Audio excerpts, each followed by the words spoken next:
I still remember the day the stranger arrived in Oak Ibadan. It was Harmattan season, the wind was dry, carrying dust from the red earth into our eyes and nostrils. The river had shrunk, and the fish were scarce. We were all struggling, but in our village, no one was left to starve. That evening, I was mending my fishing net under the large baobab tree when I first saw him. A young man, probably in his early 20s, dressed in rags that barely covered his lean body. He walked slowly, his feet dragging as if the weight of his troubles had settled on his back. His skin was coated in dust, his lips dry and cracked from thirst. He stopped near the well, looking at the women who were fetching water. But in our village, we were always wary of strangers. No one spoke to him. No one offered him a drink. I felt something stir in my heart. The young man reminded me of my younger brother, Whale, who had left home years ago in search of fortune and never returned. Perhaps someone, somewhere, had ignored Whale when he was in need, just like we were ignoring this man now. So, I stood up, dusted off my wrapper, and walked toward him. "Bawo ni, traveler," I greeted. He looked at me, his eyes filled with gratitude, as if he had not heard a kind voice in days. "I am hungry," he whispered. "And thirsty." I reached into the small bag hanging from my waist and pulled out a piece of roasted fish wrapped in banana leaves. It was meant for my evening meal, but something told me this man needed it more. I handed it to him, then pointed to the well. "Eat first, then drink," I said. He took the fish with trembling hands, his lips forming silent words of thanks. He ate slowly, savoring every bite, then drank deeply from the calabash one of the women grudgingly passed to him. Later, I invited him to my hut, gave him an old but clean wrapper to wear, and let him sleep on a mat in the corner. My wife, Aduni, was not pleased.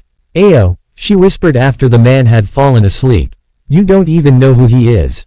What if he is a thief running from the king's men?" I sighed. If he was a thief, would he be starving on the roadside? She said nothing, but I could see the doubt in her eyes. The stranger, whose name, I later learned, was Tunda, stayed in my hut for 3 days. He was quiet, never speaking unless spoken to. On the 4th day, he told me his story.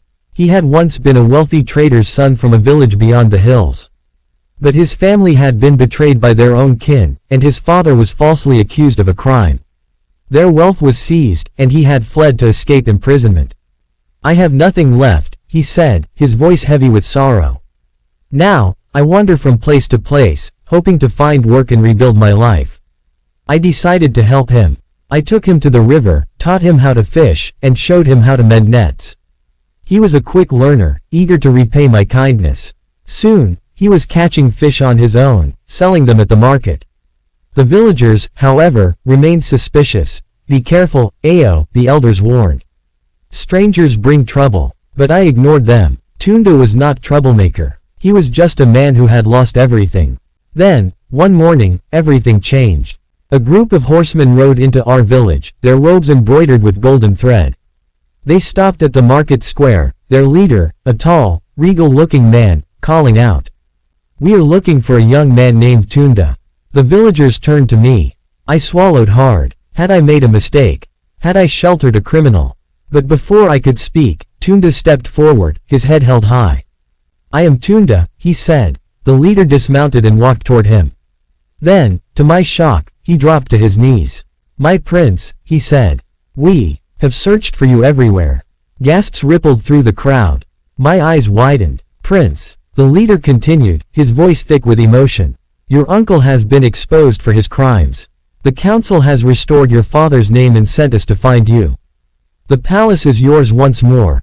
Tunda's eyes filled with tears. He turned to me. Quote, "Ayo," he said, his voice breaking. "I owe you my life."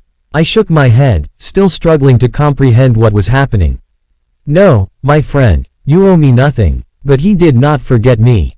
Before he left, he gave me a sealed scroll, an official decree from the palace.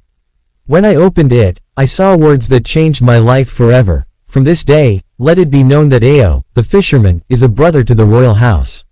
His family shall never know hunger, and his name shall be honored among men." That was many years ago. Today, I am no longer just a fisherman.